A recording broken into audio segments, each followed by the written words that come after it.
We note with great concern the delays by the Controller of Budget to approve requisitions for the withdrawal of funds. This is unacceptable to an institution that's supposed to be facilitative. We call upon the Controller of Budget to stop being a bottleneck to this process and ensure counties access their funds in a timely manner. Counties are receiving 50% of the equitable share based on fiscal year 2023-24's allocation. That's previous year's allocation. This is just a stopgap measure that the Council of Governors sought to ensure continuity of operations in counties due to lack of a county allocation and revenue act. The National Treasury, even on the basis of this arrangement, is yet to disburse 63.6 billion for October and November 2024 allocations. However, by December 2024, the 50% will have been exhausted, which means county governments will not receive any disbursements from January 2025. If the process results in lack of mediated position to move the budgeting process forward, how are we expected to continue spending money when we don't know how much we should spend? Counties now don't know what to commit, what not to commit. They don't know whether to do supplementary budgets or not. And we're saying, is it fair that life moves on for national government because they went ahead and did a supplementary appropriation based on a dollar that has not been amended yet, right? We cannot do the same unless we have a CARA that has been assented to. I think these are some of the things that we need to look at, even going forward, so that this kind of stalemate does not hold the country to a grind. And to the best of our knowledge, a date of return back to the negotiations has not been announced. We are well into the 30-day available under the law for this exercise to be completed. And within that 30 days, mediation ought to be completed. Else we will be in a serious crisis, because we will have a DORA that's not supported by a CARA, and both houses of Parliament will need a 2/3 majority to overturn the presidential memo that returned that CARA, which we don't see happening. There's also another imminent problem in that the houses are likely to go on recess, and from what we gather, according to the calendar, are unlikely to come back before February of next year. And you know, our fiscal year ends in June. So there ought to be sufficient time between when this budgeting process is finalized, consummated, and the fiscal year end to allow us to implement the budgets. We note that as of May 2024, the total outstanding debts owed to county governments by the defunct National Hospital Insurance Fund, NHIF, was Kenya shillings 12.9 billion. So far, only Kenya shillings 3.8 billion of this has been remitted, and counties are currently still owed 9.1 billion.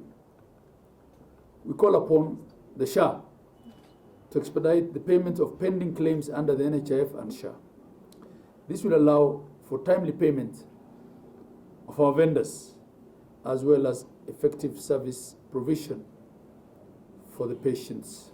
For the SHA registration to succeed, first of all, we need to pay the CHPs. How do you pay when there's no money? We also need to pay the people who are in charge of our facilities. Some counties here are yet to pay salaries for the last 3 months as a result of the delay in disbursement. In many of these counties, we need to get to where the masses are to have them registered. We have governors here who manage counties that are over 50,000 square kilometers. So the question of logistics, the question of fuel, all these things come into play. Ni mpango ambao unatugharimu pesa nyingi sana, kwa sababu tunalipa fedha ambazo tunazozichukua tunalipa pamoja na interest kubwa, na kwa hivyo hatuna uhakika hata kama hizi pesa zitaendelea kuja. Kwa hivyo itakuwa ni vigumu sana kwa serikali za county kuchukua mpango ule, na ndipo mwenyekiti akasema kwamba tukifika pale na kukwambe katika haya mazungumzo, itatubidi tu kufunga na kuwaomba wafanyikazi wetu waende nyumbani wakajitetee kule mbele. How can we be able to pay KEMSA if we are still owed 9 billion by the de facto NHIF authority? Because if you look at what is owed to KEMSA by counties put together, it is a meager 3.8 billion as compared to 9.1 that is owed by NHIF. In fact, we are at a point where we are saying, why don't you just cash off, offset that money that is owed to KEMSA. NHIF should pay KEMSA so that we can continue collecting drugs and pay us the balance. It will be easier for us. But all the time it is blamed on counties. We have not paid KEMSA. We are not having drugs in the facilities.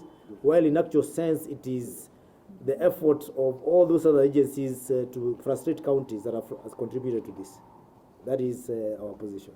There was a requirement by facilities that are owned by both the public and the private to be licensed and registered. All the public facilities and the private facilities that are registered and licensed were a total of 48,000. But to date, the number of facilities that are operationalized by SHA is only 7,800, which is hardly 10%. So what about the other facilities that are ready for SHA and SHA has not rolled out? When patients go to those facilities, definitely they will not be able to access that because it is not available. And therefore, we have to pull up our socks both on the side of SHA itself and the public to make sure they register themselves. Only then will the system start working 100%, and we stop having this issue of SHA is not working. It's not working because all of us have a role to play, which we have not played for that matter. Out of the population of almost 60 million Kenyans, only 14,000 have registered. 14 million. Out of the 60 million, only 14 million have registered. Of this 14 million 800, 8.5 are new. 6.2 are the ones that were moved from NHIF to SHA. Practically, it means that only 8 million Kenyans have taken the responsibility to register themselves to be known so that they can be treated using SHA in the facilities. What is the problem? The problem could be both attitude by the people themselves. It could be the message that is coming from us, the public, when we all the time talk about SHA is not working, and therefore people don't feel the urge to register themselves. And we are asking all the stakeholders to please urge and help all the Kenyans register themselves. It's the only way you can be able to go to a hospital and be claimed without paying, and because the facility will claim later from the SHA. If you're not registered, that is where we have that element of facilities asking you to pay, for you to pay in cash because you're not in the system.